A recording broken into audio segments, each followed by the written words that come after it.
Hello, ici Johan Yangting, bienvenue dans le 300e, et oui 300e épisode du podcast Game Entrepreneur.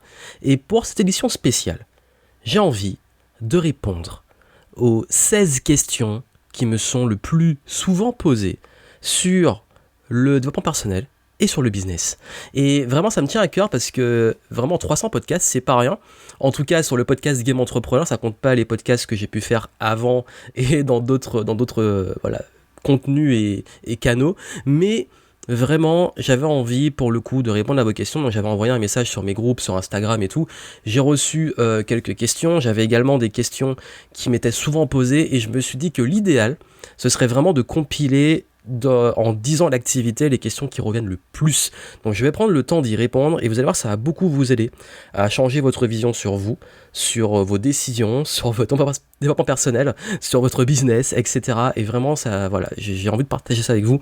Donc j'espère que vous êtes bien installés, que vous êtes prêts à écouter ce podcast et je vais y répondre. Et la première question, c'est quel a été mon plus gros échec, mon plus gros échec et regret dans mon parcours d'entrepreneur. Et notamment avec cette question qui m'a été beaucoup demandée, c'est qu'est-ce qui m'a motivé à me lancer. Et j'ai combiné les deux dans une seule question. Voilà, qu'est-ce qui m'a motivé à me lancer et mon plus gros échec. Pourquoi ? Parce que les deux sont liés fortement. Les deux sont très fortement liés.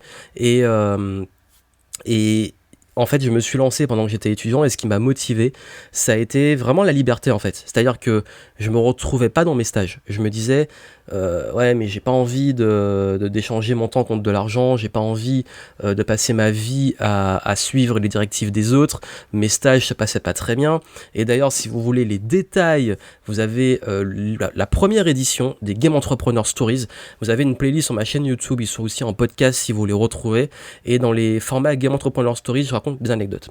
Et le premier, ça a été là où tout a commencé et je raconte en détail comment je me suis lancé et qu'est-ce qui a déclenché, comment j'ai failli me faire virer de mon stage, la colère que ça a provoqué, la décision que j'ai prise, tous les détails, vous l'avez. Donc vous pourrez l'écouter après si vous voulez toute l'histoire. Mais mon plus gros échec, vraiment, ça a été mon premier lancement de produit en ligne. À l'époque, et d'ailleurs j'ai fait aussi, je crois que c'est la 2e ou la 3e Game Entrepreneur Story dans la même playlist et je raconte l'échec du lancement, mais je crois que ça a été ça vraiment mon plus gros échec, en fait, en tout cas le plus dur. Pourquoi ? Parce que j'avais tout l'espoir que j'allais pouvoir en fait enfin être libre, indépendant financièrement, j'avais tous ces espoirs de pouvoir me libérer parce que tous les jours à l'époque, je prenais le métro à Paris pendant 1 heure pour me rendre d'un point A à un point B, c'était pendant l'été. Il n'y avait pas trop de monde, mais à chaque fois dans le métro, je m'étais déterminé en me disant plus jamais je serai libre, je pourrai bosser où je veux, etc. J'avais vraiment ce rêve. Et mais ça me paraissait irréaliste, je savais même pas comment j'allais faire. Et ce qui a été génial, c'est que heureusement que j'ai pas lâché, parce qu'à l'époque, mon premier produit que j'ai lancé justement pendant cette période, en fait j'avais travaillé plusieurs mois, j'y croyais, c'était mon produit sur la négociation. J'ai lancé le produit et j'ai fait qu'une vente et une deuxième un petit peu après, et j'étais dégoûté parce que je me suis dit c'est pas avec 2 ventes à 37 € que je vais avoir mon indépendance financière. J'étais quand même content. Sa première vente, sa première notification PayPal, elle est symbolique, mais quand ça reste qu'à une seule et une deuxième, on se dit bon, va falloir peut-être faire mieux. Mais cet échec là, en fait, heureusement que je m'y suis pas arrêté, parce que beaucoup s'arrêtent, ils essaient, ils lancent et ça marche pas et ils abandonnent et ils se disent c'est bon, c'est fini. Le deuxième produit pour moi aussi a été dans le même type d'échec. Et seulement 6 ou 9 mois après, plusieurs mois après, je lance un produit qui cartonne.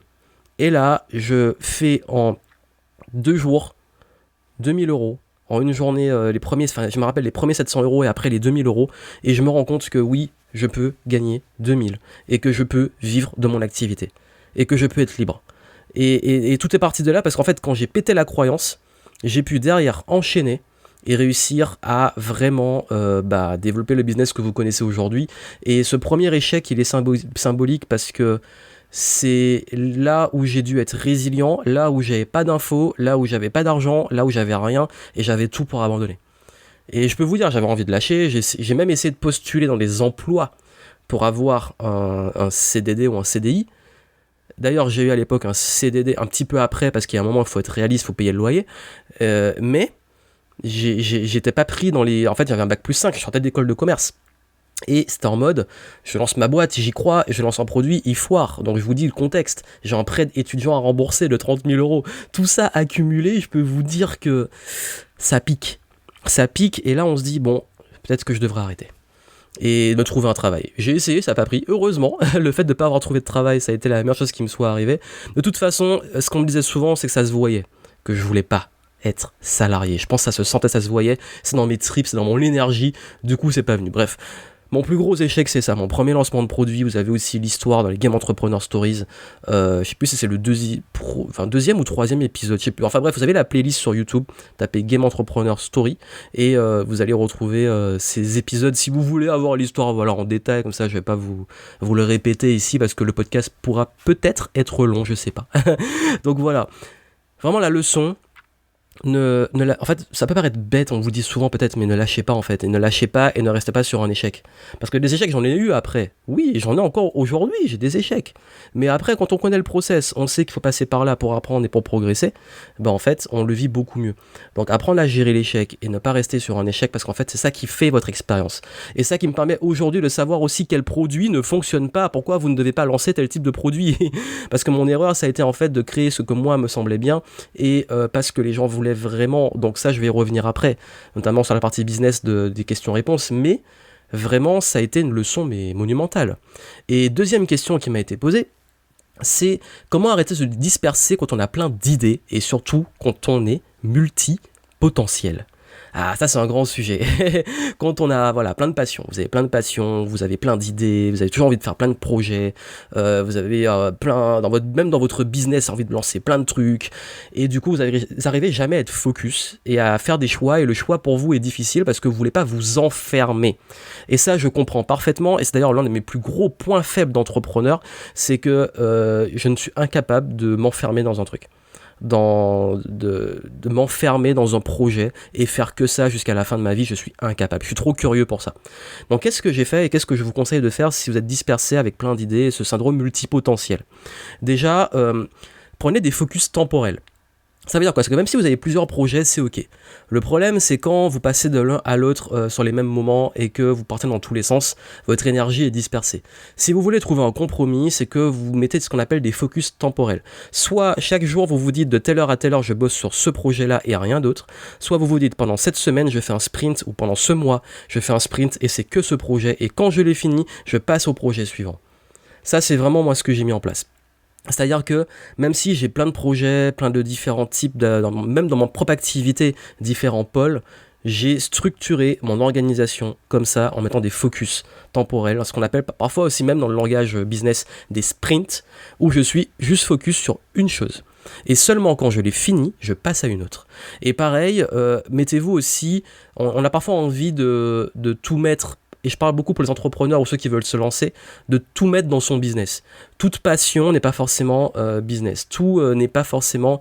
tout projet n'est pas forcément viable en termes d'entrepreneuriat. Donc voilà pourquoi je vous conseille d'avoir quand même ce qu'on appelle des side projects. Des projets, on va dire de côté, des projets alternatifs. Ces projets-là, généralement, ce que je vous recommande, c'est que ce ne soit pas des projets qui soient forcément des projets qui ont un enjeu de résultat. Parce que souvent, en fait, quand on est focus sur que des trucs qui demandent des résultats, ça devient épuisant. Quand, par exemple, le business, il y a cette notion de résultat qui est importante, il faut être réaliste, il faut faire rentrer de l'argent, il faut être rentable, faut un peu, parfois galérer, mais le problème, c'est que si vous vous mettez à avoir plusieurs projets qui sont des projets qui vous épuisent, et des projets qui ont des enjeux financiers, des enjeux relationnels, des enjeux qui vous mettent du stress, vous n'avez jamais un projet d'évasion.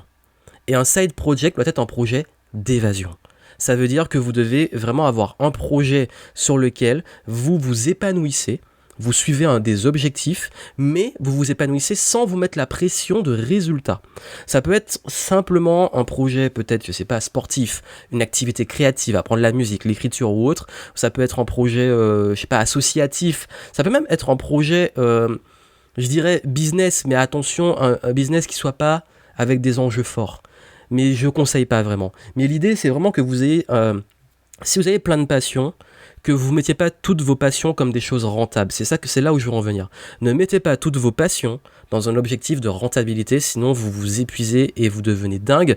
Et j'ai fait cette erreur à une époque, j'ai voulu lancer un projet dans les jeux, et je me suis mis dans la tête d'en faire un business.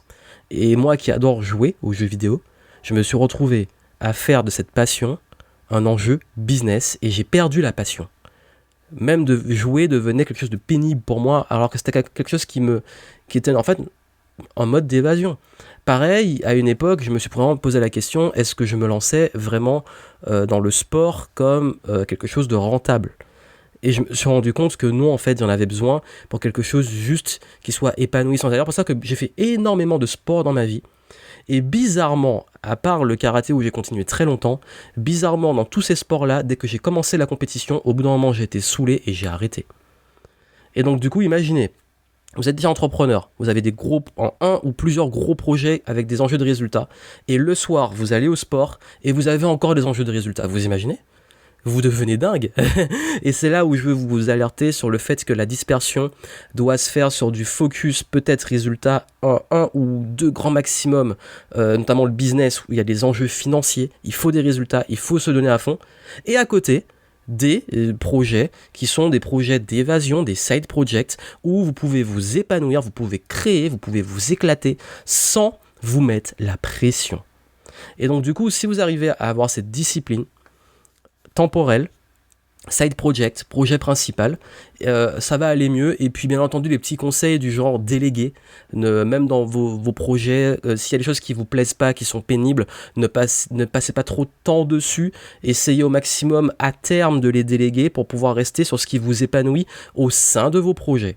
Si on parle business, en business, quand on est entrepreneur, au début, on fait un petit peu tout, jusqu'à avoir des trucs qui commencent à nous saouler. Et là, on touche un plafond de verre parce qu'on se disperse sur des choses qu'on n'est pas censé faire. Alors que si on délègue, je parlais de focus, son focus uniquement sur ce qui nous épanouit et sa valeur ajoutée. Et là, on va pouvoir vraiment passer au niveau supérieur, s'épanouir, continuer. Parce qu'en fait, un projet peut aussi nous dégoûter dès lors que dans ce projet, il y a des choses qu'on n'a plus envie de faire et qui se lassent, et c'est normal de se lasser. Comme si des projets commencent à vous lasser, ne vous accrochez pas à ça. Tous ces conseils-là, je vous donne parce que moi-même, je suis un multipotentiel, je sais ce que c'est.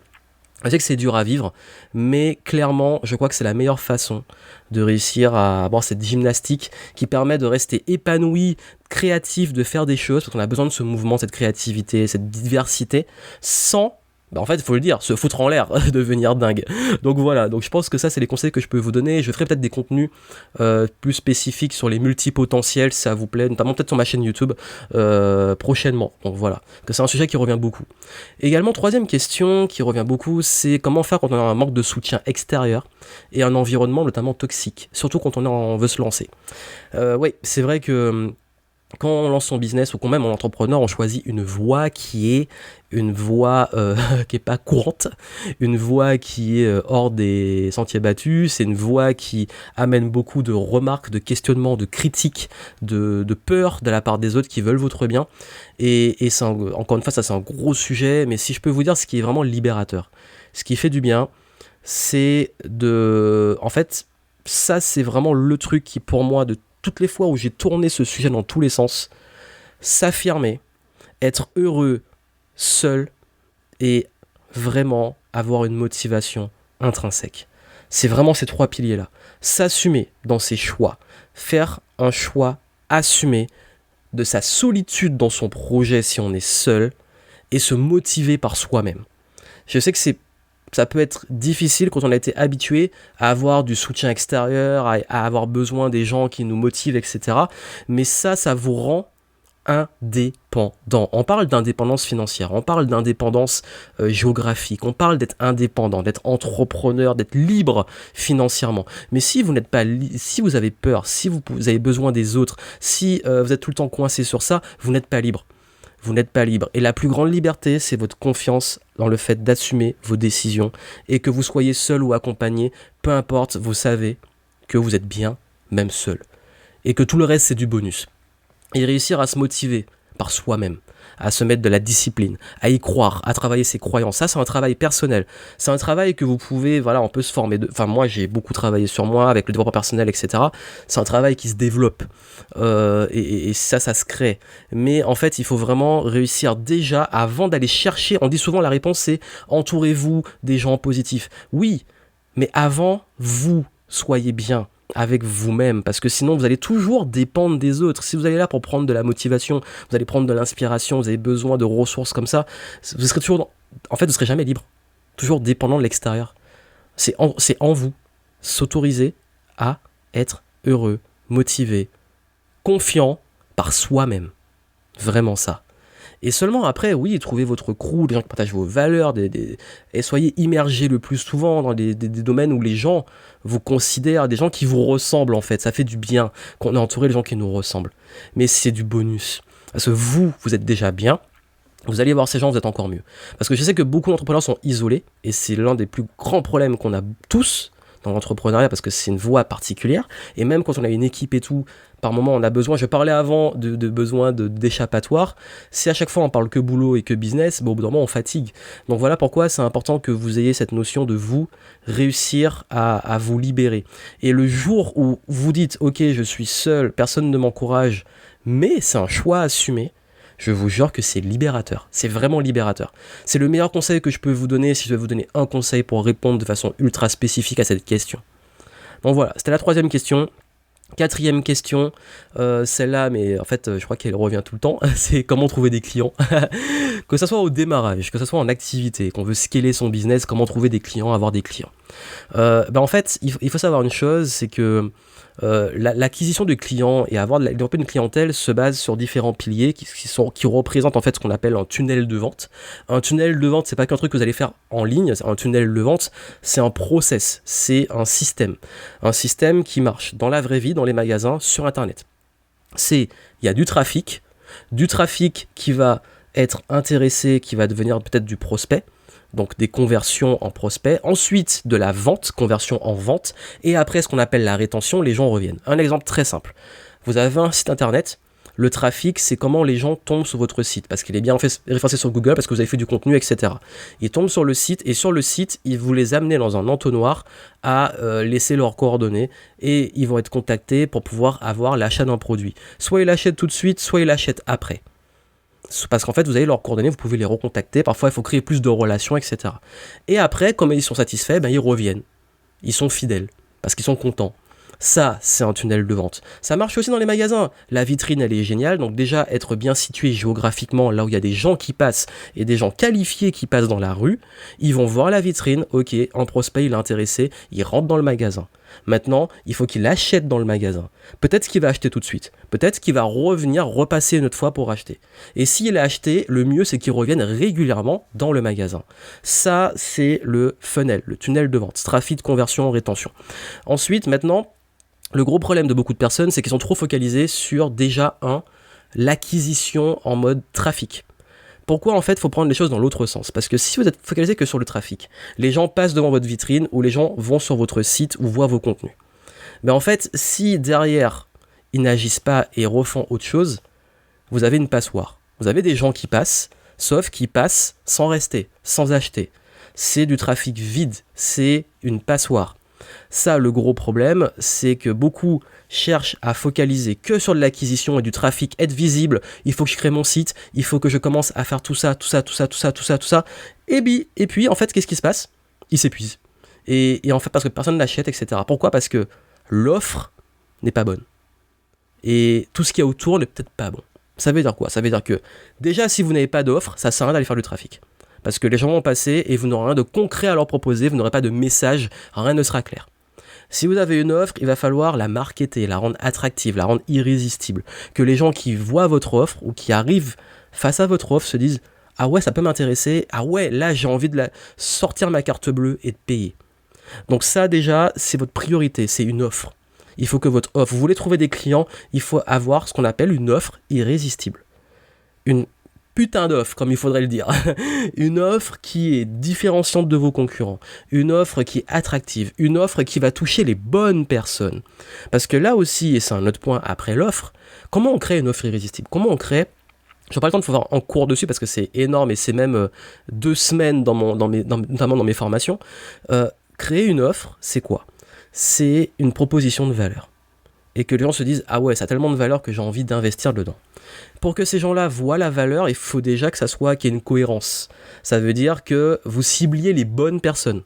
Ça veut dire que si vous montrez une offre à des gens qui s'en foutent, qui sont pas qualifiés, ça sert à rien. Si vous allez montrer une offre de luxe à quelqu'un qui est au RSA, c'est sûr qu'il n'est pas qualifié. Sauf s'il a envie de montrer qu'il est riche, je sais pas, mais c'est pas les plus qualifiés pour acheter. Donc vous avez vu, ça c'est vraiment le truc de le bon sens de qui vous allez cibler. On crée une bonne offre quand on sait à qui on s'adresse. Donc attirer des prospects et des clients qualifiés, mais vraiment qualifiés. Et plus on est spécifique sur l'offre, plus on est spécifique sur la cible, plus on sait comment aller toucher cette cible. Et en fait, c'est ça que je veux vous dire ici, c'est que c'est pas une question juste de trafic, c'est une question d'offre, de cible, de positionnement, et que justement, quand on a ça qui est bien rodé, même avec un tout petit peu de trafic, vous pouvez déjà avoir des résultats. Et du coup, quand vous allez avoir plus de trafic et plus de monde, vous aurez plus de résultats. Là, vous avez vraiment un entonnoir. Vous n'avez pas une passoire. Ça veut dire que si vous avez, je sais pas, des milliers de personnes qui viennent et personne n'achète, vous perdez votre temps et votre énergie, surtout si vous payez pour avoir ces milliers de personnes qui viennent. En revanche, si vous avez 100 personnes qui viennent et sur les 100, vous en avez 20 qui achètent, c'est déjà énorme et c'est déjà génial. On parle par exemple, ça c'est des chiffres peut-être du web. Et du coup, si vous avez peut-être 20%, ce qui est déjà énorme qu'on peut faire, notamment sur des webinars ou des trucs comme ça, mais en fait, c'est même pas une question de nombre de personnes, c'est la qualité. C'est pour ça que même avec peu de contenu, même avec peu d'audience, on peut très bien vivre. Moi, j'ai pas une audience énorme et d'ailleurs, plus le temps passe, moins j'ai l'impression de toucher beaucoup de monde et mon business reste toujours en croissance. Et c'est pas lié au trafic, c'est lié en fait à la qualité du trafic qui va m'amplifier ce qu'on appelle le panier moyen. Combien chaque personne va acheter chez moi? Mon panier moyen, il a fait x5 en 3 ans. Ça veut dire qu'à l'époque, il était entre 50 et 100 euros. Aujourd'hui, mon panier moyen, il est à 500. Entre 500 et parfois, certains mois, quand je fais que des hauts de gamme, 1000. En panier moyen, c'est une moyenne par client. Donc, je vous dis en fait, et du coup, le CA augmente en ayant moins de clients. Donc, si vous voulez booster votre business, soit vous avez le levier classique, toucher plus de monde, mais pour ça, il faut déjà avoir une bonne offre et tout, si vous voulez plus de clients. Soit vous pouvez augmenter vos revenus par client, soit vous pouvez justement faire garder vos clients plus longtemps et faire en sorte que ces clients vous ramènent d'autres clients et reviennent plus souvent. Donc vous avez vu, c'est ça que je voulais aborder, le fait de comment trouver des clients. Avant de vouloir trouver plus de clients, cherchez d'abord les bons clients avec une bonne offre qui va faire que ces clients-là vont rester et rien que ces clients-là, vous allez gagner plus. Et juste avec ça, et quand ça c'est déjà clair, vous allez attirer les bons clients. Parce que si vous savez qui sont vos clients, quelle est votre offre, pour qui est l'offre, là vous savez où aller les chercher. Et après, la stratégie, elle est ultra vaste. Il y a plein de façons de trouver des clients. Vous avez l'inbound marketing, l'outbound marketing. Bon, la différence, c'est soit vous faites du contenu, vous faites des publications, les gens tombent dessus, ils vous trouvent et ils viennent vous chercher. Soit vous allez les chercher eux. Sur le terrain, vous allez prospecter directement. Donc c'est deux approches du marketing. Soit on attire les gens, ils viennent, c'est celle que je préfère et que je fais. Soit on va aller les chercher, on va prospecter, on va mettre une force commerciale qui va aller directement à la cible, où là, parfois ça demande d'être beaucoup plus pushy. Donc voilà, comment trouver des clients, s'il fallait résumer, parce que c'est vrai que c'est un sujet vaste et qui demande un approfondissement, le type d'offre, etc. Ça, si vous voulez qu'on en discute de vive voix, vous pouvez prendre un rendez-vous téléphonique et vous avez les infos en descriptif. Vous allez sur joyang.me/call, CAL, donc joyang.me/CAL et CAL, enfin CALL, pardon, 2 L, et vous pourrez prendre un rendez-vous si vous voulez que je vous dise peut-être, qu'on creuse quelle serait la meilleure stratégie pour vous, parce que c'est un sujet très vaste. Autre question qui me fait beaucoup rire, c'est combien je gagne. Alors là, c'est une question que j'adore, combien je gagne. En fait, si vous posez cette question, si vous êtes focalisé sur l'extérieur, je sais que c'est une grosse curiosité qui est très fréquente, qu'on aime beaucoup savoir combien les gens gagnent. Et je veux vous dire, même moi, de mon point de vue, de façon globale, je m'en fous de combien gagnent les autres. Et j'ai pas envie d'avoir une communication basée sur ce que je gagne et sur mes résultats. Pourquoi ? J'ai pris la décision, contrairement à beaucoup de mes concurrents ou des gens dans ce domaine, de ne pas parler de mes résultats, pour plusieurs raisons. La première, c'est que ça n'attire pas forcément des bonnes énergies. Pourquoi ? Parce que là, j'ai à un moment, à une époque, j'ai tenté. J'ai montré mes Stripe, mes PayPal, mes résultats mensuels, etc. J'avais deux types de réactions. Soit on m'insultait en me disant que c'est indécent de gagner tant, soit j'avais plein de gens qui venaient me demander comment je faisais, c'est quoi la formule, enfin, ils étaient ultra curieux, mais en mode je veux que tu me donnes le truc parce que moi aussi. Donc du coup ça attirait soit l'énergie d'agressivité, de problème rapport avec l'argent, soit des gens, encore une fois problème avec l'argent, dans presque l'espoir que je leur donne une méthode miracle. Et ça que c'est très facile de vendre de l'argent, vous montrer des chiffres, d'ailleurs les chiffres on peut les trafiquer, on peut tricher dessus, les chiffres que vous voyez chez beaucoup d'infopreneurs sont souvent bullshités. Pourquoi ? Parce que les chiffres ne veulent rien dire. Il y a le chiffre d'affaires, il y a les bénéfices, avec ou sans taxe, il y a la marge, il y a après impôt ou pas, il y a également tout ce qui va toucher depuis combien de temps, sur quelle durée, parce que beaucoup vous disent tel chiffre, mais en fait c'est des chiffres qu'ils ont accumulés sur plusieurs années. C'est facile, oui, par exemple le cas typique, ouais je suis millionnaire. Je suis millionnaire parce qu'en 10 ans, chaque année, j'ai fait 100 000. Voilà le cas. Ok, bon, en fait, tu fais 6 chiffres, tu fais 100 000 par année. T'es pas... Et en fait, et d'ailleurs, millionnaire, c'est quoi ? C'est sur un an ? C'est le patrimoine ? C'est quoi ? En fait, vous avez vu, il y a tellement de... C'est tellement pas concret, parce que les chiffres, on en fait ce qu'on veut, que je vois aucun intérêt. Parfois, je monte sur telle campagne, tel résultat, avec tel système, notamment pour mes clients, et ce sont mes résultats. Ben on va voir comment on peut appliquer ça. Ça, c'est concret. Il y a un contexte, c'est spécifique, on comprend et on y va. Je préfère même parfois aussi parler plus des résultats de mes clients. Parfois, certains aussi ont la pudeur de ne pas forcément vouloir, par respect pour leurs propres clients, les montrer. Et ça, c'est un sujet intéressant parce que, et je crois qu'il est très rarement abordé, si vous parlez de ma philosophie de ça, quand on est dans un domaine de l'accompagnement, je trouve que c'est délicat de parler de résultats. Pourquoi ? Imaginez, j'ai un client qui vient de me payer 5 000 € pour un coaching. Et 2 jours après, je communique publiquement en disant comment j'ai closé 5 000 €. Le client, il voit ça. Qu'est-ce qui se passe dans sa tête ? Moi, personnellement, j'investis chez quelqu'un et il se vante et il me parle de ça publiquement, ça va me gêner. Ça passera peut-être mieux parce que j'ai l'habitude, je suis dans le marketing, je dis bon, que s'en fout. Mais c'est pas très respectueux dans mes valeurs, dans ma façon de voir. On peut voir autrement, je m'en fous. Mais là où je veux vous dire que c'est quelque chose sur lequel je trouve pas ça cool, c'est que si j'investis chez quelqu'un et que derrière je vois que j'ai l'impression de financer son train de vie où il flambe et il utilise son argent, enfin je m'en fous comment les gens utilisent leur argent, mais qui limite me balance mes propres billets à la gueule, je pense pas que ça soit quelque chose de très éthique de mon point de vue. Ça veut dire que si un coach, quel qu'il soit, pas forcément dans le make money, il y a des clients qui le paient et que derrière il flambe sur le fait qu'il est dans l'abondance parce que plein de clients le paient, ben, c'est un peu bizarre. C'est pour ça que le domaine du marketing est très délicat. Je vous dis, c'est très délicat. Hein, parce que comme je vends du marketing, des stratégies pour booster son business, ça implique qu'il faudrait que moi, je booste et je réussisse dans mon business. Oui et non. En fait, oui, forcément, parce que j'applique ce que je dis généralement, c'est mon choix. Mais on peut très bien, et j'ai déjà aidé des gens à optimiser dans leur marketing des choses, mais sur des boîtes qui font beaucoup plus que moi.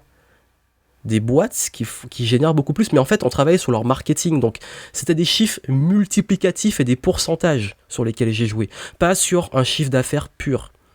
Donc quand vous maîtrisez le marketing, si vous êtes bon en marketing et qu'une boîte fait, je sais pas, plusieurs milliards et que vous bossez pour cette boîte, forcément c'est déjà des milliards, et que vous optimisez son marketing, il y a des chances qu'elle gagne beaucoup plus, même si vous n'êtes pas milliardaire. C'est ça que je voulais vous dire, c'est subtil en fait. Mais ça, faut le comprendre, ça demande peut-être une maturité, je sais pas. Mais vraiment, c'est pour ça que moi, j'ai pas spécialement envie de communiquer dessus, je vois pas l'intérêt. Que ça soit pour mes clients, je vois pas l'intérêt. Pour les gens que ça va attirer, je vois pas l'intérêt. Pour moi, il y a aucun intérêt. Et voilà, donc c'est un choix personnel, il y en a qui sont pas d'accord et qui l'expriment, bah, tant pis pour vous, si vous n'êtes pas d'accord, c'est mon choix, donc vous faites comme vous voulez en fait. Et s'il y en a qui me font pas confiance à cause de ça, ils me disent, bah en fait tu caches un truc ou machin, bah en fait je m'en fous. C'est-à-dire que si t'as besoin de ça pour que je sois crédible, c'est pas capter Qu'est-ce qui fait vraiment des résultats? Parce que généralement, tu captes, ça se voit, c'est du bon sens. On pense souvent que d'ailleurs, les riches, c'est ceux qui flambent le plus, etc. C'est pas du tout le cas.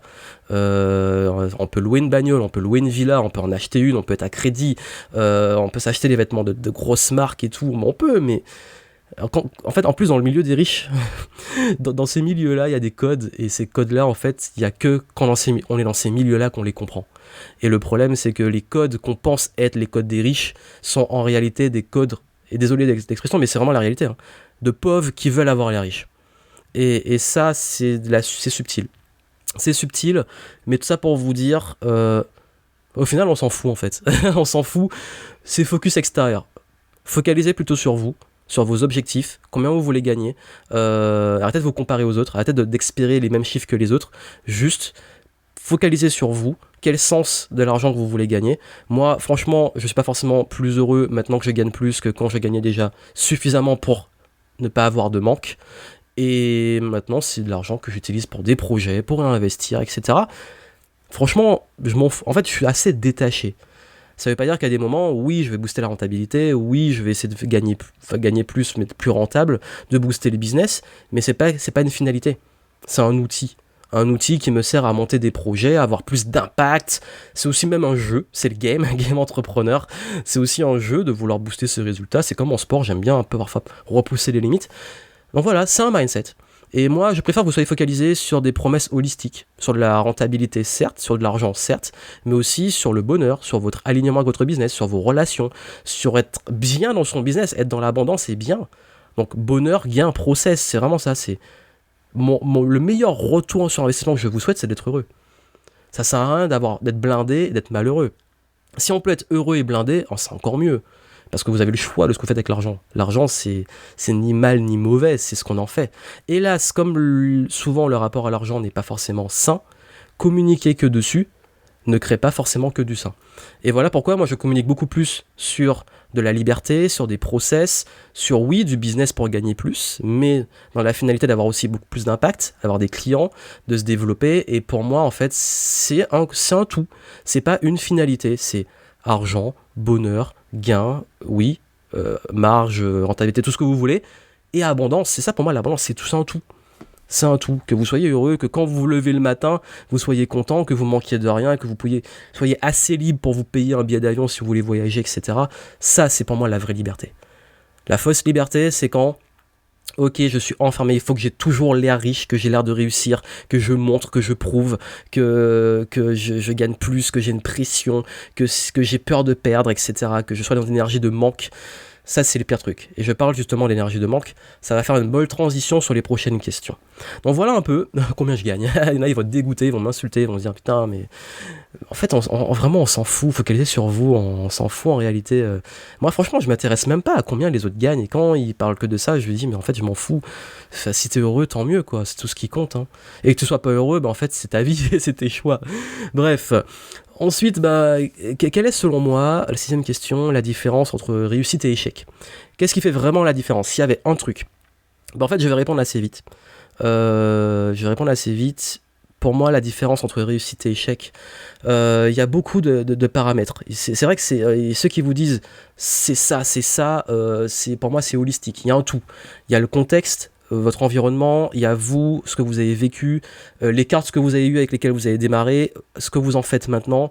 Il y a tellement de facteurs pour moi, peut-être qu'il y a un truc qui revient beaucoup. Parce que comme je vous l'ai dit, on n'est pas tous égaux à la naissance. Par contre, en évoluant et tout, au bout d'un moment, on peut faire des choix.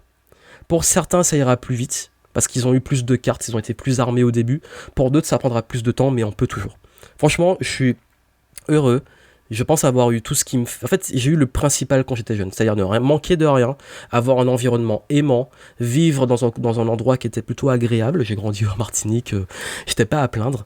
J'avais des amis, de la famille, j'ai vraiment vécu avec de l'amour. Pour moi, c'est le plus important.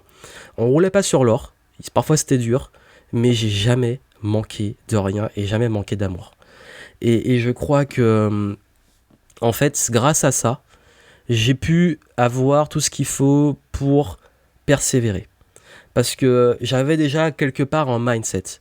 un mindset basé sur le fait d'aimer, d'avoir des valeurs, de persévérer, parce que j'ai fait beaucoup de sport aussi, j'ai une famille assez sportive, et de détermination, de remise en question, d'esprit critique.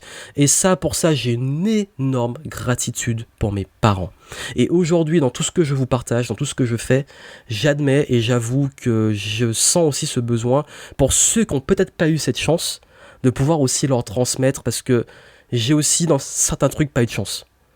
Des pertes, des deuils, des moments difficiles, des... Je sais que c'est un sujet tabou, mais aussi du rejet par racisme, c'est déjà arrivé, des portes qui se ferment à cause de ça, galérer plus pour des questions d'apparence parfois, enfin c'est des trucs cons, et le but n'est pas de victimiser, mais pour dire qu'on est tous, dans certains contextes, parfois désavantagés. Ben qu'est-ce que, en fait, justement, ne pas être en mode victime, ok, j'ai eu les cartes, j'ai pas eu les cartes, finalement, qu'est-ce que je fais des cartes que j'ai maintenant ? Qu'est-ce que j'en fais ? C'est les décisions. C'est pour moi ce qui fait vraiment la différence entre réussite et échec. C'est ce qu'on appelle le growth mindset. Le growth mindset, l'état d'esprit de growth. L'état d'esprit de pouvoir croître, quel que soit là où on est. Parce que ça va être le chemin de toute une vie. Et quand je dis l'état d'esprit de growth mindset, c'est la capacité à se remettre en question, à apprendre, à tester, à appliquer. Et vous n'allez pas réussir, il y a pas, c'est pour ça que je vous dis que réussite, échec, c'est pas une formation, c'est pas un livre, c'est pas un gourou, c'est pas une méthode, ça on s'en fout, c'est ce que vous allez en faire. Parce qu'il y a peu de leaders, il y a beaucoup de suiveurs en général. Pourquoi ? Parce que les leaders sont ceux qui vont justement sortir des cadres, qui vont apprendre et surtout agir. Et je crois que la différence entre ceux qui réussissent et ceux qui échouent, ceux qui réussissent ont une capacité à apprendre, à tester, à se remettre en question, à apprendre, à tester, à se remettre en question, à apprendre, à tester, non-stop dans le sport, dans le cinéma, etc. Toutes les histoires de réussite sont liées à des persévérances. Toujours. Il y en a qui vont dire oui, mais celui-là a eu plus de chance, ou parce qu'il est bien, il est dans la bonne famille, etc. Ok, mais peu importe. Toi, maintenant, quelle carte tu as ? Il a eu ces cartes-là, tant mieux pour lui. Tu as des cartes. Personne ne va te donner d'autres cartes. Donc, tu dois faire avec. Et ça, je crois que c'est vraiment ça. C'est qu'est-ce qu'on fait avec nos cartes et comment on a et on instaure ce growth mindset. Parce que ceux qui échouent tout le temps, ils ne se remettent pas en question. Ils n'osent pas passer à l'action. Ils accumulent mais n'appliquent pas. Ils aussi sont dans une espèce de... Je vais revenir après. Dans une espèce de négativisme. Je parlais de victimisation.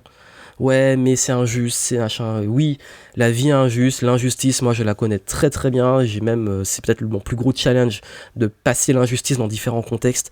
Ok, mais maintenant tu fais quoi ? Tu fais quoi ? Et c'est ça la question. Donc pour moi c'est ça, c'est le growth mindset, la capacité à apprendre, à changer, à évoluer. Ensuite, 7ème question, c'est quoi la clé de l'abondance ? S'il y avait une chose que je devais donner pour mettre le focus dans son développement personnel. Ben justement, mettre son focus dans le développement personnel. 7ème question. Le 7, c'est mon chiffre porte-bonheur. Ça tombe bien. Pour moi, le seul focus que vous devez mettre, c'est justement le focus. Le focus. Mais justement, la clé de l'abondance, c'est le focus. Là où on met son énergie, l'énergie va. Si vous mettez votre énergie sur la peur de manquer, vous allez créer du manque. Si vous mettez votre énergie sur ce qui ne va pas, vous allez amplifier ce qui ne va pas. En fait, c'est une citation qui est souvent mise sur les réseaux sociaux. C'est que si on met, je vais traduire, c'est souvent en anglais, si on met son focus sur la merde grandit. C'est vraiment ça en fait. Et ça, vous l'expérimentez. C'est pour ça qu'on dit qu'une merde n'arrive jamais seule. C'est le moment où vous avez un enchaînement de problèmes et tout. En réalité, parfois, quand on prend du recul ou qu'on le voit quelques mois, semaines, années, parfois après, on se dit, bon, en fait, finalement, c'était pas si énorme que ça, mais on l'a vécu peut-être sur le coup difficilement. Donc voilà, c'est une question de focus. C'est où vous mettez votre focus. Si vous mettez votre focus sur l'énergie de manque ou d'abondance, quand vous faites quelque chose, est-ce que c'est la peur qui agit ? Quand vous prenez une décision, est-ce que c'est la peur qui agit ? Ou est-ce que c'est l'opportunité, l'abondance ? Quand vous prenez un risque, est-ce que vous avez mesuré ? Est-ce que vous êtes dans de terroriser de prendre ce risque ? Ou est-ce que vous dites, ok, je le prends, je l'affirme, je l'assume ? Vraiment, c'est question d'attitude. Encore une fois, c'est le focus. Focus sur les problèmes, focus sur les solutions. Focus sur l'entourage négatif, focus sur moi, j'en ai parlé avant. Focus sur les médias qui alimentent de la peur, etc. Ou focus sur les opportunités, le développement personnel, le développement de mon business. Focus. Qu'est-ce que vous consommez ? Focus sur le junk food, de la junk food. Focus sur les aliments sains. Vraiment, c'est ça. Focus, focus, focus. Vraiment, c'est ça qui va créer de la confiance, des états internes. Et vraiment, la clé de l'abondance, c'est en vous, en fait. Je vous jure que c'est en vous. C'est même pas combien d'argent vous avez sur votre compte, etc. C'est où vous allez mettre le focus, ça va tout changer. De tout ce que j'ai expérimenté dans ma vie, les périodes les plus difficiles, les périodes où j'ai le plus galéré, que j'ai le plus mal vécu, mon focus était au mauvais endroit. Vraiment. Et encore aujourd'hui, quand je commence à être mal, quand je commence à ne pas me sentir bien, à être en colère, etc., j'accueille. Je ne dis pas qu'il faut refouler ce qui est négatif, on n'est pas dans le monde des bisounours. Je dis juste, ok, j'essaie de comprendre pourquoi mon focus est là, qu'est-ce que je peux faire, focus sur ce que je contrôle. Ok, c'est arrivé, je vais mettre mon focus sur ce que je contrôle. Et là, je switch. Là, je change. J'espère que vous avez compris l'idée. C'est vraiment de faire ce switch.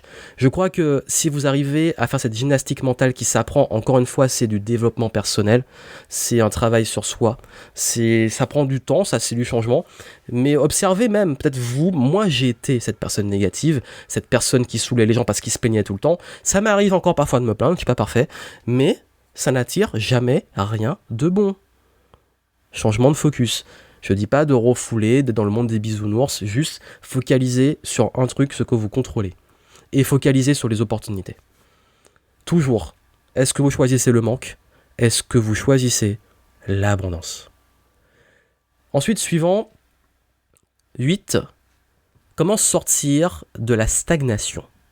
Quand on stagne dans son business, dans sa vie, on a l'impression de mettre plein d'efforts, de faire plus d'efforts que les autres, et que, hélas, nous on n'avance pas, et qu'on stagne, on persévère, on y va. Quand il faut abandonner, quand il faut continuer, on se prend un plafond de verre, etc. En fait, je crois que, encore une fois, c'est toujours un sujet complexe qui peut avoir plein de raisons holistiques. Ça peut être encore des problèmes avec l'enfance, de la colère qu'on a gardée, d'un manque de confiance en soi, sa vision du monde, son état interne, etc. Il y a toujours un travail. Toute sa vie, je pars du principe qu'il faut faire un travail sur soi. Mais s'il y a bien un truc dans la stagnation, si on sort de ce que j'ai dit avant, qui peuvent venir des états internes, parce que je vais peut-être me répéter. Tout ce que j'ai dit avant s'applique à ça aussi.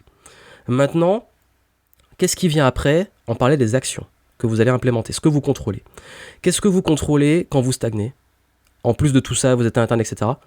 Vos stratégies, vos actions. Et je crois que si on veut sortir de la stagnation, il faut casser un pattern. Il faut casser des habitudes qu'on a entretenues. C'est comme disait Einstein, la folie, c'est de vouloir un résultat différent en faisant la même chose. En fait, si vous voulez avoir un résultat différent, si vous stagnez, il va falloir faire autre chose, il va falloir changer vos actions. Et ça demande une stratégie. Ça demande enfin d'avoir un plan d'action. Les gens qui stagnent n'ont pas de plan. Mais, c'est pas qu'un plan, il faut le bon plan. Pour avoir le bon plan, encore une fois, le growth mindset, se remettre en question, s'adapter, évoluer. On teste, échec, j'apprends.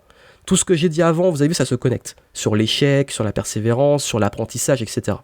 Mais aussi la capacité à prendre du recul. Et ce recul-là, parfois, nous, on l'a pas. Parce qu'en fait, pourquoi on prend les décisions ? Comment on fait une stratégie ? Avec l'expérience qu'on a. Si on manque d'expérience, si on ne sait pas comment faire, on peut tester des choses. Mais si pendant trop longtemps, on teste, ça marche pas, c'est peut-être qu'on fait les mauvaises choses. Ça, est-ce que vous comprenez ? Peut-être que vous faites les mauvaises choses. Dans ce cas, prendre du recul. Ce recul peut venir de vous, si vous pouvez, ou sinon, parfois demander de l'aide. Quelqu'un qui a une expérience, quelqu'un qui sait quelle stratégie, quel plan vous donner. Moi-même, dans mon business, je me fais parfois accompagner. Je demande à des personnes qui ont le recul que je n'ai pas, parce que je suis dans mon propre truc, de m'apporter leur expérience. Oui, je peux faire appel à un business coach. Oui, je peux faire appel à un coach. Oui, je peux faire appel à un consultant sur un point spécifique de mon business. J'investis comme vous, je vous dis d'investir, moi aussi j'investis. J'applique ce que je dis. Mais pourquoi ? Parce qu'en fait, parfois, ça va plus vite. Et que parfois, je peux continuer à tester pendant 10 ans jusqu'à trouver le bon truc, et ça peut se faire. Quand j'ai commencé mon business avec mes formations en ligne, etc., c'était exactement ça. J'ai testé jusqu'à y arriver. Mais je serais sûrement allé plus vite si j'avais pris une aide extérieure. Mais à l'époque, j'étais fauché. Donc, fallait y arriver par moi-même. Comme quoi, on peut y arriver même sans. Mais le truc, c'est que ça prend plus de temps. Donc réellement, vous pouvez stagner, hein, vous pouvez continuer à tester, vous allez forcément par la persévérance en sortir. Donc la persévérance sera toujours bonne, quoi qu'il arrive. Maintenant la question c'est combien de temps vous voulez que ça dure. Vous voulez que ça aille vite, prenez quelqu'un qui a une expérience et qui va vous donner un recul. Vraiment. Sur le business, moi je peux vous aider. Encore une fois, ma proposition d'échange téléphonique est possible en descriptif. Vous faites comme vous voulez. Mais après, moi, une autre personne, je m'en fous. Mais si à un moment vous stagnez depuis trop longtemps, c'est que vous êtes sur la mauvaise stratégie.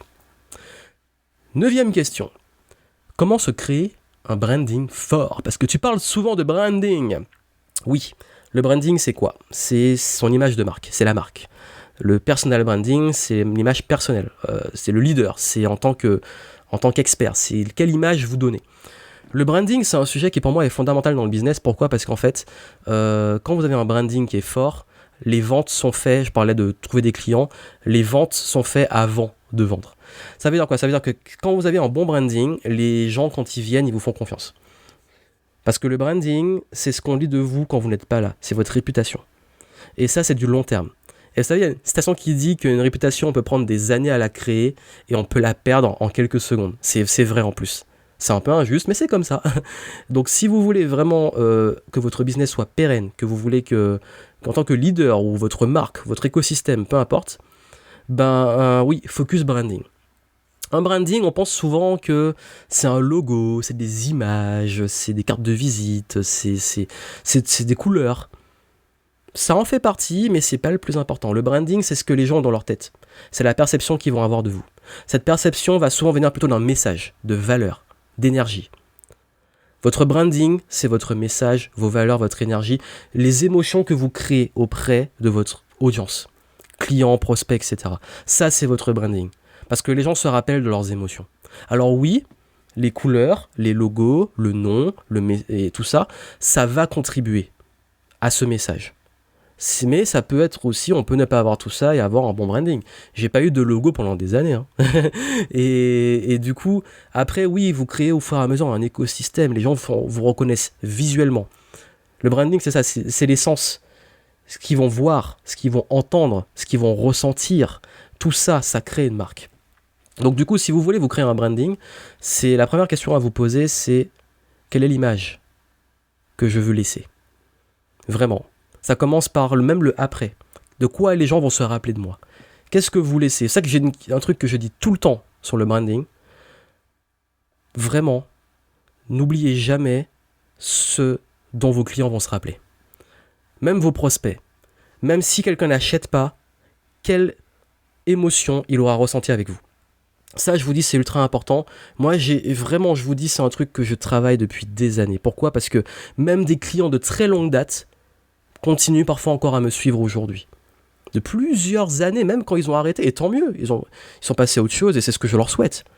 Parfois, ils reviennent et me disent, je suis content de voir, ils prennent des nouvelles et ils sont contents et ils ont un bon souvenir.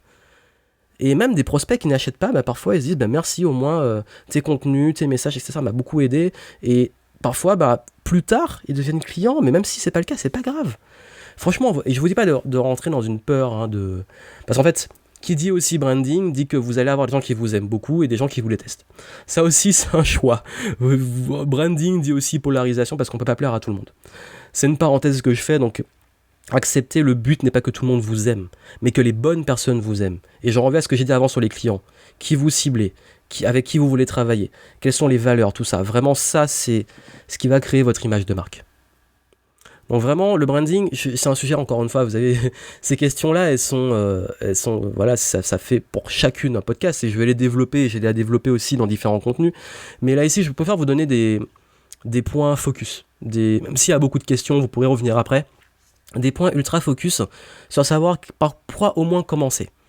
Et pour le branding, c'est justement ça. Comment créer votre personnage ? De quoi les gens vont se rappeler en fait. Si c'est vous, c'est votre personnage. Si c'est votre marque, quelles émotions ils vont garder.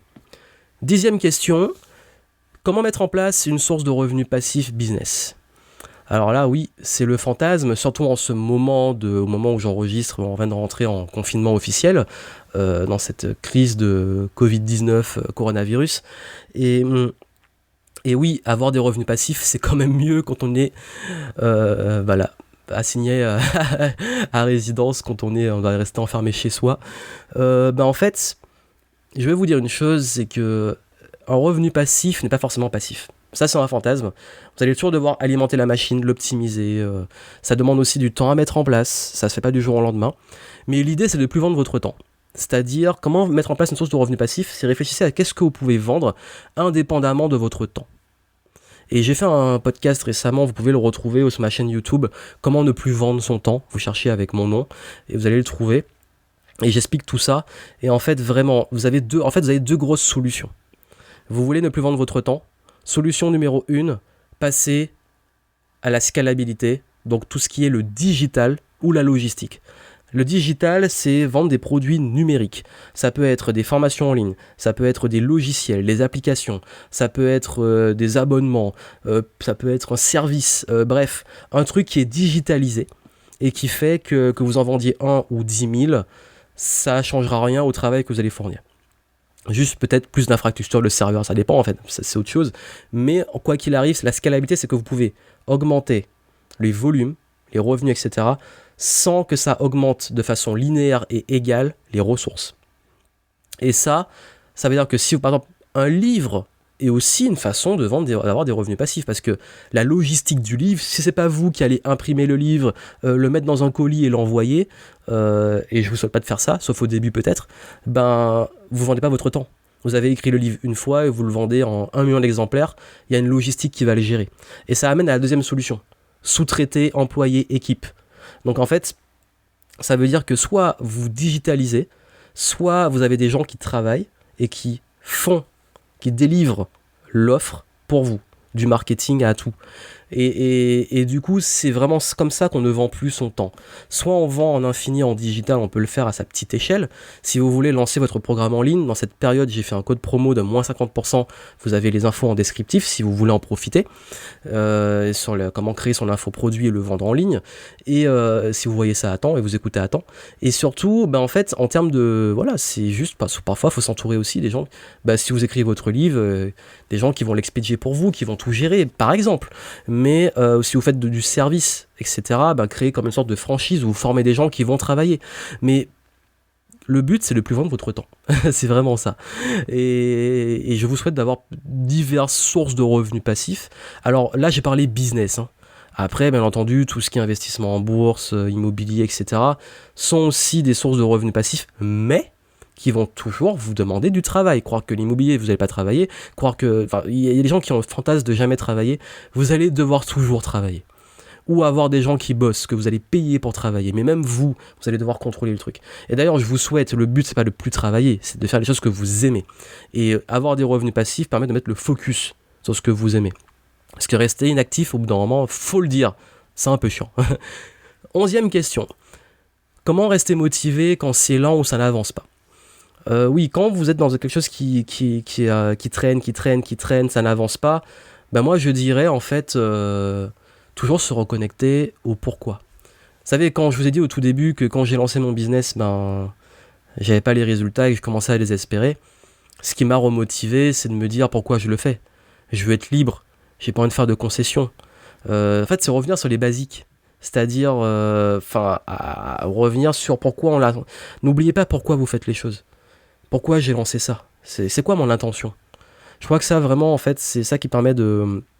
La motivation, je parlais d'intrinsèque par soi-même, elle vient de cette capacité à revenir sur l'intention. Et comme je vous dis, ne lâchez pas. Parfois, il suffit d'une fois et ça se débloque. Premier produit qui marche pas, deuxième qui marche pas, le troisième, ça marche. Il suffit d'une fois. Et j'ai plein d'exemples comme ça que je pourrais faire une liste énorme de persévérance où, en me rappelant l'intention initiale, j'ai persévéré et j'ai réussi. Donc vraiment, le conseil sur la motivation que je peux vous donner, même quand c'est difficile, quand c'est lent, quand ça n'avance pas, en plus de ce que je vous ai dit sur comment casser le plafond de verre et arrêter de stagner, votre intention. Si c'est pas clair, méditez dessus, retrouvez votre intention. Ensuite, j'ai une question intéressante, la 12e, c'est comment faire fonctionner son activité lorsqu'on considère qu'un certain savoir-service ne doivent pas dépendre d'une classe sociale. Donc de la capacité financière de la personne, mais de ses capacités personnelles morales. sachant que le prix qu'on y met n'est pas relatif. Donc c'est une question intéressante parce qu'elle amène à, en gros, comment faire de la rentabilité auprès de gens qui peut-être n'ont pas forcément les moyens ou pourraient, en fait, en gros, c'est peut-être le dilemme moral de vendre et de vouloir aider des gens qui n'ont pas forcément les moyens de payer. Alors déjà, sur ça, et qui est vraiment une question vraiment très très bonne, et je l'ai sélectionné parce que je pense que vous êtes très nombreux à vous poser ces questions, et c'est très difficile, même moi, mais je vais vous dire moi comment j'ai trouvé la solution. Déjà, il faut savoir une chose, c'est que quand on vend quelque chose, et quand on fait payer des gens, on n'est pas en train de les arnaquer, pardon, je vais y arriver, je commence à fatiguer, ça fait presque 1 heure. On n'est pas là pour les arnaquer, on est là pour les transformer, leur apporter de la valeur. Et les gens, il y a même des gens de différentes classes sociales qui achètent des trucs très chers dont ils n'ont pas forcément besoin. Alors que là, si vous répondez à un réel besoin qui change leur vie, il faut arrêter de culpabiliser et pas vouloir considérer que ces clients n'ont pas les moyens et priver les clients de cet investissement, de ce choix, parce que on les prive, et c'est presque un manque de respect, de faire croire à quelqu'un, de lui dire limite, tout de suite, non, vous n'avez pas les moyens, je vais pas vous le vendre. En fait, vous le privez de ça. Parce que quand vous vendez, vous ne forcez personne. Et les gens qui n'ont pas les capacités, ce que vous proposez n'est peut-être pas leur priorité. Si c'est le cas, il faut voir les choses autrement. Si vraiment vous avez envie d'aider ces gens-là, et vous estimez qu'ils ont besoin de vous, soyez juste au clair sur un problème qu'on peut avoir beaucoup dans le coaching, dans l'accompagnement, etc., qui est la position du sauveur. Est-ce que vous voulez vous positionner en sauveur ? Vraie question. Est-ce que vous assumez cette position de sauveur ? Parce qu'en fait, quand on se met en sauveur, c'est pas compatible avec le business. Ça, c'est quelque chose sur lequel il faut être honnête. Vous voulez faire du social, vous voulez sauver des gens, vous voulez les aider gratuitement, faites du social, aidez gratuitement, soyez bénévole. Mais ne soyez pas en position pas claire, sauveur, et en même temps business, en même temps certains payent, d'autres non. Parce que c'est injuste pour ceux qui payent. Et c'est injuste pour ceux qui voudraient payer, que vous privez de payer. Et comme ça peut être injuste si c'est présenté comme ça pour les gens qui ne paient pas, ou qui ne peuvent pas payer. Donc voilà, la logique pour moi, en fait, il vaut mieux avoir quelque chose qui est très clair en business, qui touche des gens qui sont en capacité d'acheter sans être en danger, voilà, et focaliser à côté, parce que son business fonctionne bien, parce qu'on est dans l'abondance, parce qu'on a mis son masque d'oxygène et qu'on est bien, pouvoir aider gratuitement d'autres personnes. Je vous donne mon exemple, comment j'ai trouvé ça. Vous savez, franchement, j'ai toujours cette notion quand je vois des gens à la rue, quand tout ça, enfin, je sais pas peut-être comment je suis perçu, mais on peut penser que comme je fais du business, j'ai non, pas aucune éthique, parce que vous savez que j'ai une éthique, ceux qui me suivent le savent, mais se dire je m'en fous, je vends et le reste je m'en fous. Pas du tout. Je donne une partie de mes revenus à une association, j'en parle très peu parce que j'ai pas envie de me vanter de ça. Quand je vois des gens, si je peux aider, j'aide. Je suis pas dans ces trucs-là, et vraiment, en plus, je suis au clair sur un truc, c'est que soit je fais payer, soit c'est gratuit. Là, je vous partage un contenu gratuit. C'est ma contribution. J'ai fait plusieurs milliers de vidéos. Là, on est au 300e podcast. J'en ai même fait plus que 300 en réalité. Mais sur cette édition-là, ce format-là, on est à 300. C'est 300 podcasts gratuits, diffusés gratuitement. 300 podcasts où j'ai donné des podcasts parfois en format long, donc c'est pas combien d'heures d'enregistrement, plus les vidéos et tout. Tout ça, je l'ai fait gratuitement. Le matos, je l'ai payé avec mon business, tout ça, etc. Ok. Maintenant, il y a une réalité, dans mon métier à moi, il y a un faible pourcentage de gens qui achètent. Il va être entre 1 et 10%, selon les avatars clients. Entre 1 et 10% et 90% qui consomment du contenu gratuit. C'est des chiffres qu'on peut avoir si on élargit, on généralise sur le type de business que j'ai. Ça veut dire que 90% de ce que je donne est gratuit. Déjà, ça, c'est ma contribution. Et ce qui est payant, je suis OK, c'est différent, il y a plus, c'est plus structuré, c'est plus approfondi, il y a de le personnalisé, c'est payant. Si les gens veulent aller plus loin, qui veulent tout condenser, qui veulent être guidés, qui veulent être accompagnés, et qui veulent des formations, etc. spécifiques, c'est des contenus exclusifs, c'est payant. Pour moi, c'est clair. Gratuit, payant, c'est clair. Maintenant, je suis OK. Quand quelqu'un me dit que pense pas pouvoir, enfin, qu'il n'a pas la capacité financière, et t'as du contenu gratuit, t'as du temps, fais avec ça. Et franchement, je suis ok avec ça. Deuxième chose, j'ai envie vraiment d'aider des gens qui n'ont pas les grosses capacités. Ben, avec mon business, l'avantage, c'est que je peux investir dans des assos qui vont aider ces gens-là. Je peux devenir bénévole pour aider ces gens-là. Et je suis en train, en ce moment, ça s'est ralenti face à d'autres projets, mais de monter une association pour aider notamment les jeunes et les personnes qui ont moins accès à tout ce que je peux apporter, qui sera justement en format asso. Le but, c'est de pas faire de rentabilité, je veux dire, de trucs qui rentrent dans ma poche. C'est d'être à l'équilibre, juste grâce à mon business. Donc finalement, ça sort de mon business, donc c'est moi qui mets l'argent que je gagne pour aider d'autres personnes, pour ce besoin de contribution. Donc dans mon business, il y a la contribution, dans mon modèle économique, plus à côté, je me fais des side projects, on parlait de side projects, de contribution. Mais tout est clair. Ça, c'est de la contribution, c'est de l'aide. Ça, c'est du business. C'est pas mélangé, quand c'est pas clair, ça crée des problèmes. Et c'est justement, les problèmes viennent quand c'est pas clair. Je vais vous donner une anecdote, justement, sur quand on n'est pas clair, qu'est-ce qui se passe, dans le fait d'assumer aussi. En plein début de pandémie, quand on commençait à confiner les gens, j'ai annoncé un code promo sur une formation pour vendre sa formation en ligne, qui est toujours valide d'ailleurs, en description. et ce code promo, quand je l'ai annoncé, je m'attendais à me faire défoncer.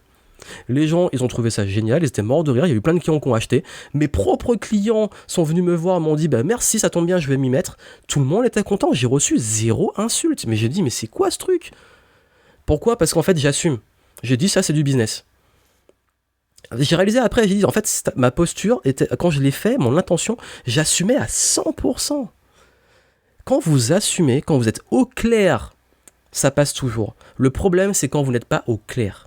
Donc n'oubliez pas, ok, qu'est-ce qui est business, qu'est-ce qui est rentabilité, qu'est-ce qui est contribution et qui est gratuit. À un moment, quand les deux sont mélangés, ça pue. Après, si vous voulez baisser vos tarifs pour les gens en incapacité, vous allez devoir faire du volume. En fait, moins c'est cher, plus vous devez vendre beaucoup et toucher plus de monde. Donc ça dépend aussi de vous, de votre modèle économique et votre intention. Donc vraiment, ça c'est ma réponse que je donne pour ça, c'est intention, modèle économique, comment vous faites les choses. Ensuite, 13e question, qu'est-ce que je pense du bullshit make money sur internet et de tous ces infopreneurs qui vendent du rêve. J'ai pas envie de m'étendre dessus parce que vous connaissez un peu ma position. C'est vrai qu'il y a tout et n'importe quoi maintenant. C'était déjà là au début et c'est devenu de pire en pire.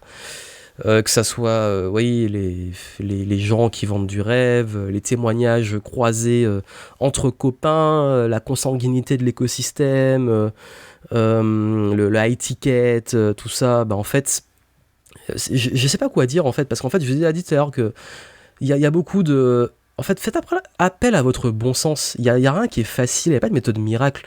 Je vous le dis depuis des années, depuis que j'ai commencé, que ça va être difficile, que oui, vous pouvez vous former, oui, il va falloir vous former, vous faire accompagner, il va falloir tester des choses, il va falloir persévérer, mais personne va arriver avec une méthode miracle. Et d'ailleurs, j'ai jamais été attiré par ça. Je parlais d'éducation, parce qu'en fait, dès que quelqu'un me dit facile et rapide, méthode miracle que personne ne connaît, qui peut te faire devenir riche, dès qu'il me met des chiffres devant et tout, moi, mon réflexe, c'est warning, attention. Vraiment, ça c'est moi. Après, chacun a son esprit critique.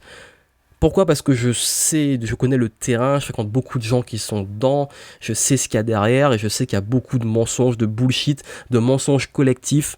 Mais je suis pas là pour cibler des gens parce qu'en fait finalement c'est tellement aussi l'éthique, c'est tellement subjectif parce que certains vont dire ils sont persuadés de bien faire les choses. On parlait avant d'assumer, ils assument à 100%.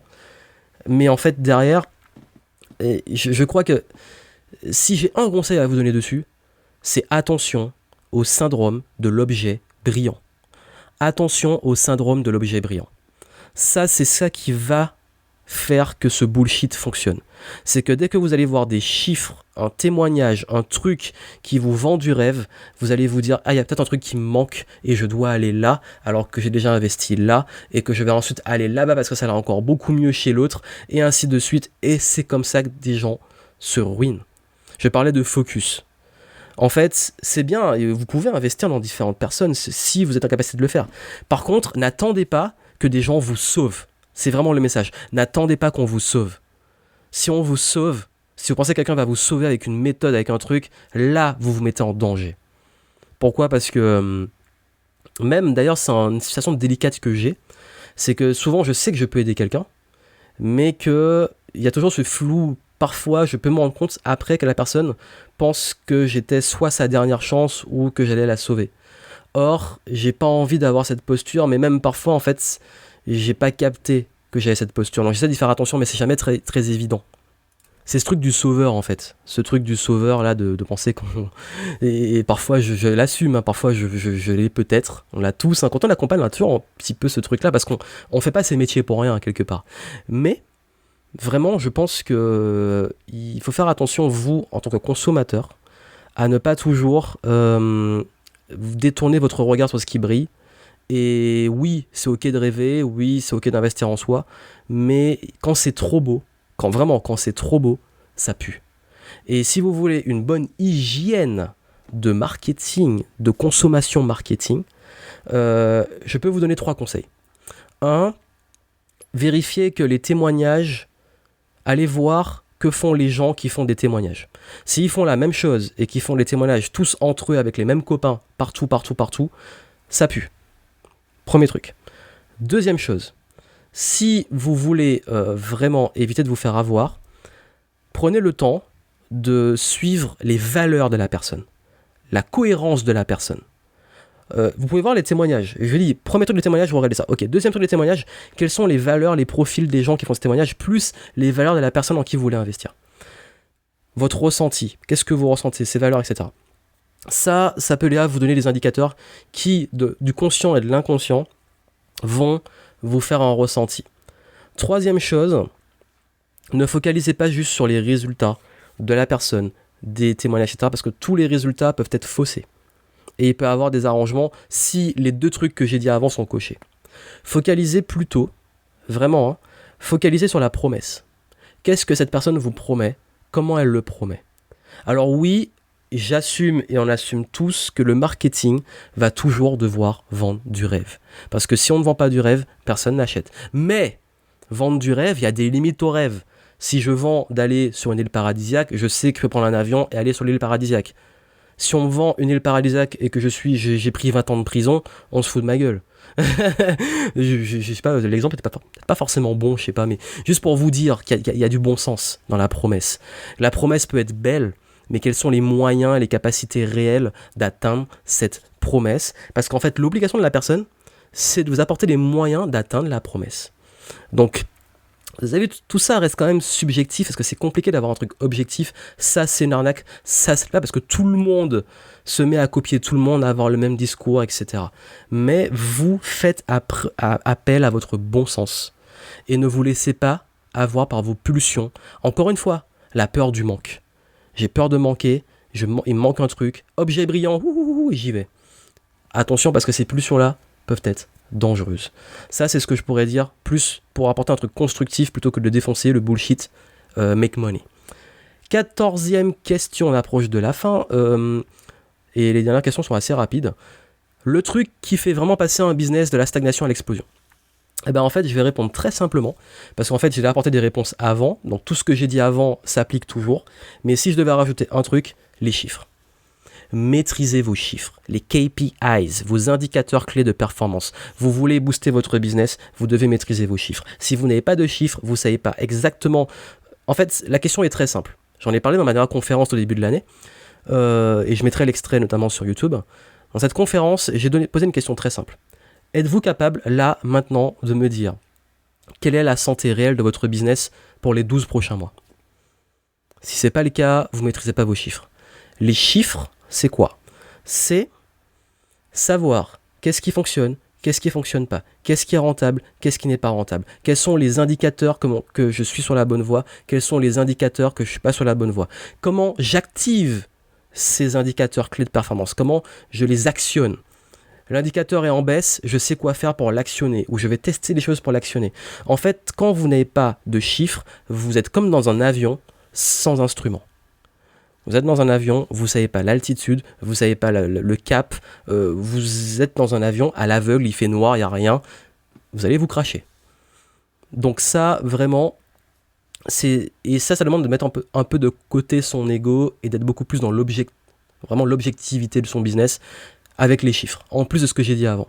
Donc du coup, vraiment, pour moi, ce qui fait passer de la stagnation à l'explosion, c'est enfin avoir des chiffres concrets et utiliser ces chiffres pour optimiser son business.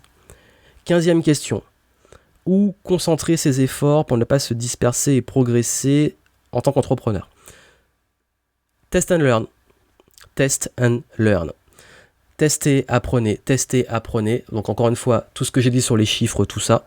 Et vraiment, après, en fait, je vais vous donner 4 trucs, 4 réponses. Ça serait difficile de le dire concentré juste sur ça parce qu'en fait, un business n'est pas aussi simpliste que ça, mais je vous souhaite de l'avoir le plus simple possible. 1, le test and learn. Toujours, en fait, ne jamais vous reposer sur une chose. Toujours être dans une dynamique de progression, de test, d'évolution, de nouveauté. Ne jamais, parce qu'en fait, tout ce qui fonctionne ne fonctionnera jamais éternellement en marketing. Deuxième chance, mettez votre focus sur vos clients. Vraiment, deuxième focus, vos clients. Prenez le temps, prenez soin d'eux, soyez à l'écoute de vos clients, que ça soit des retours négatifs ou positifs, écoutez vos clients. Les dernières semaines, j'ai pris des rendez-vous physiques, présentiels, avant qu'on soit confinés, j'ai bien fait de le faire avant, bon timing, avec tous mes clients. Enfin, tous ceux qui étaient disponibles, et d'autres à distance. Et j'ai discuté pendant parfois 1 heure avec eux, parfois plus, de où ils en sont, prendre des nouvelles, etc., sans rien leur vendre. Et j'ai eu tellement d'informations, des pépites, et même par rapport à mes produits, les améliorer, etc., focalisez sur vos clients, comment rendre leur vie meilleure, etc. Si vous focalisez sur vos clients, votre business sera pérenne, vraiment, je vous garantis. 3e, les process. Comment vous gérez vos routines, vos journées, etc. Et 4e, les systèmes que vous mettez en place. On parlait d'automatiser, d'optimiser, de déléguer. C'est des systèmes. Les systèmes, c'est-à-dire comment votre business tourne. Quel est le modèle économique, qu'est-ce qui est mis en place comme système. Les tunnels de vente dont je parlais, ça, ce sont des systèmes. Donc vraiment, c'est plus du mindset. L'état d'esprit, même si vous avez une équipe, d'être toujours dans l'évolution, le test, l'apprentissage constant. Deuxièmement, le focus client. Toujours s'occuper de vos clients, les écouter, mettre en place un système d'écoute pour améliorer on parlait des offres tout à l'heure, améliorer les choses. Ensuite, vos process. Vraiment tous les process que vous avez, et quand on parlait de déléguer, les process c'est ça, les process de création de contenu, des offres, tout doit être processé et optimisé. Et la différence avec les systèmes sont plus, c'est un peu lié au process, c'est la continuité, c'est ce qui tourne tout seul. Les systèmes, c'est qu'est-ce qui fait que, en fait, si j'allais résumer en un mot, c'est le modèle économique qui peut être évolutif. Si vraiment vos efforts doivent être mis sur ça dans votre business. Comment toujours tester et apprendre, comment rendre la vie de vos clients meilleure, comment optimiser et développer des process réguliers et comment optimiser et développer des systèmes qui tournent. Si vous faites ça, il y a des chances que ça prenne de la croissance très très vite. Et dernière question, la 16e, c'est quels sont mes projets des prochaines années? En fait, pour les prochaines années, donc là c'est une question plus personnelle, je vais me concentrer sur tout ce qui est investissement et diversification. Pendant 10 ans, j'étais focus marketing business, même si j'apprends toujours, je commence à toucher un plafond de verre par rapport à ce que je veux faire. Quand je dis plafond de verre, c'est que je sais, je pourrais aller plus loin, je pourrais faire plus, etc. Je pourrais avoir peut-être plus d'impact aussi, mais c'est pas forcément ce que je veux. Paradoxalement, c'est-à-dire que là mon évolution, j'ai envie de la faire dans d'autres choses plus que sur ça précisément. Donc là je suis plus en mode délégué, on parlait de process système, client, d'améliorer, optimiser, et puis prendre, en fait c'est pas un changement radical, c'est de plus en plus, je prends mon temps, j'ai pas de deadline, je suis pas pressé, je suis vraiment un peu en mode intuitif, mais je me détache de plus en plus de tout ce que j'ai construit depuis 10 ans, sans l'abandonner, mais en l'optimisant, en le faisant, en le pérennisant en fait, sans que j'y sois. Parce qu'à terme, mon but, c'est de me focaliser sur des nouveaux projets, des projets dans l'investissement, des projets associatifs, des projets de diversification, et des projets de nouveaux business. Voilà. Donc je vous en dirai plus après. parce que j'aime pas trop parler de mes idées, j'en ai d'ailleurs parlé dans d'autres podcasts. Je préfère partager des projets quand je suis vraiment dedans et qui sont avancés pour ne pas être influencé. Mais en tout cas, c'est ça, c'est-à-dire que ce que je fais aujourd'hui va plus être si on se met dans 10 ans, je pense pas faire la même chose du tout. Mais ça va se faire de façon extrêmement progressive et j'ai pas encore d'éléments assez concrets, surtout qu'il y a beaucoup d'imprévus en ce moment, de choses que je contrôle et que je contrôle pas.